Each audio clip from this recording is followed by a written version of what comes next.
পরপর চারবার শ্রীরামপুর লোকসভা কেন্দ্রের জয়ের এক অনন্য নজির সৃষ্টি করেছেন কল্যাণ বন্দ্যোপাধ্যায়। বিখ্যাত এই আইনজীবী তার জয়ের পর খুশিতে শুক্রবার শ্রীরামপুরে তৃণমূল কর্মীরা এক বিশাল মিছিল বার করেন।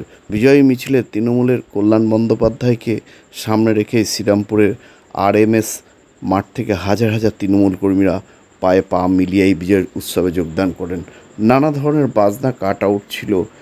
RMS মাঠ থেকে মিছিল এগোতে থাকে। মিছিল যত এগিয়েছে মানুষের সংখ্যা তত বেড়ে পেয়েছে। লোকসভায় জয়ের পরে এই শোভাযাত্রাকে এলাকার মানুষের কাছে এক ব্যাপক উন্মাদনা দেখা দেয়। এই মিছিলে পা মেলান জেলা তৃণমূল কংগ্রেসের শীর্ষ নেতৃত্বরা। প্রসঙ্গত 2009 সাল থেকে এই লোকসভা কেন্দ্র থেকে কল্যাণ বন্দ্যোপাধ্যায় টানা জয়ী হয়ে আসছেন। শ্রীরামপুর লোকসভা কেন্দ্রের মানুষ প্রতিবারই কল্যাণ বন্দ্যোপাধ্যায়কে জয়লাভ করান। সেই হিসাবে কল্যাণ বন্দ্যোপাধ্যায় মানুষের বিপদাপদেও থাকেন। আজকাল আগামী বিশেষ প্রতিবেদন শ্রীরামপুরে বিজয় মিছিলে কল্যাণ বন্দ্যোপাধ্যায়।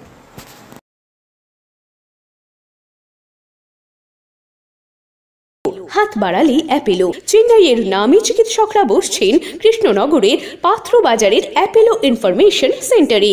স্বল্প ভিজিটে পাওয়া যাচ্ছে দেশের বিখ্যাত চিকিৎসকদের কাছ থেকে চিকিৎসার সুযোগ। জটিল রোগের চিকিৎসার জন্য সত্বর চলে আসুন পাত্রবাজারের অ্যাপেলো ইনফরমেশন। এখানে রয়েছে চিকিৎসার সমস্ত অত্যাধুনিক পরিষেবা।